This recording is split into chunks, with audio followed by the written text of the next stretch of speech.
Уставниот суд тоа што го направи, го нема ниту во Африка.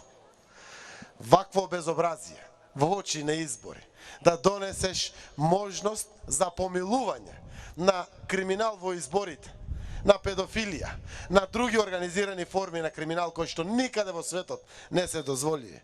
И теренската проверка, и методологијата која што е усвоена, и избирачкиот законник, и експертите кои што правеа крос-чекинг или проверка на базите, и компаниите кои што дојдоа таму, и сите членови на ДИК утврдија методологија и правила како тоа да се постапува за проверката на избирачкиот список.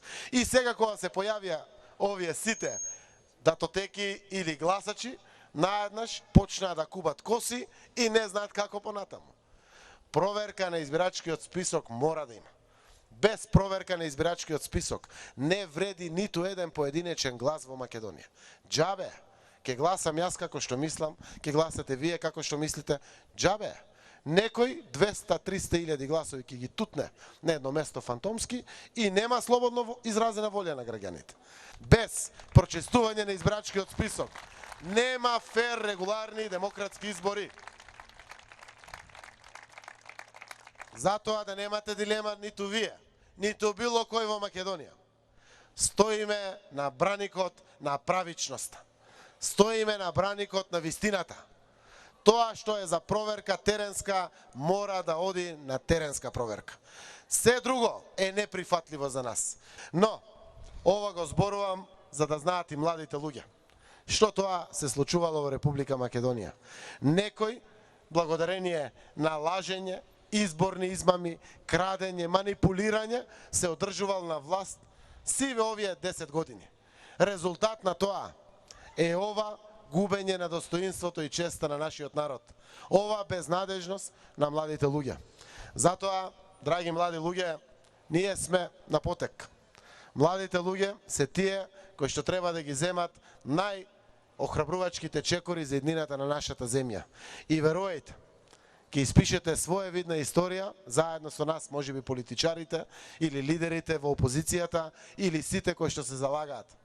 Ќе се избориме не за било што, за нашата Македонија, за вашата иднина. Секоја година ќе доаѓа овде лично премиерот со министрите од економските сектори и ќе отвориме дебата. Заедно, што потенцијал има Радоиш? Има Куртовска капија, има Зеленчук, има не знам какви ресурси рудни. Заедно ќе кажеме, може бизнис секторот да вложи 3 милиони евра или 5 милиони евра, може. Државата, ако бизнис секторот вложи 5 милиони евра, ќе учествува со 3 милиони евра. Јавно-приватно партнерство или државен интервенционизам, каде што газдата, приватниот сектор е мнозински собственик. И во наредните 20 години може да си ги откупи акциите од државниот капитал со 3 милиони евра. Но целта е работни места со просечна плата не помала од 29.000 денари. За такви партнерства мораме да се залагаме. Годишно ќе обезбедуваме нови 20 милиони евра за младите и отварање на собствени бизниси. Ќе отвориме инкубатори по цела Македонија, кои што ќе ја поддржат секоја идеја на младиот човек да отвори собствен бизнис, да не бара само работа во јавната администрација. Што значи тоа? Тие инкубатори ќе ги поддржат правно, економски, административно, компјутерски, технички, секој млад човек што има идеја да отвори сам свој бизнис. Штом ќе заврши високо образование, младиот човек, веднаш ќе добие понуда од државата. Првата понуда е или вработување, или тренинг од 4 месеци за да практично го подготви за процесот на вработување. А зборуваме за цела младина во Република Македонија. Да биде практично подковена и веднаш да се втурне во процесот на пазарот на трудот со работни места и да изнајде решение за себе. Сите кои што сакат после високото образование да одат на магистратури, на докторати, државата директно ќе ги поддржи. Директно, со поддршка, директно од буџетот.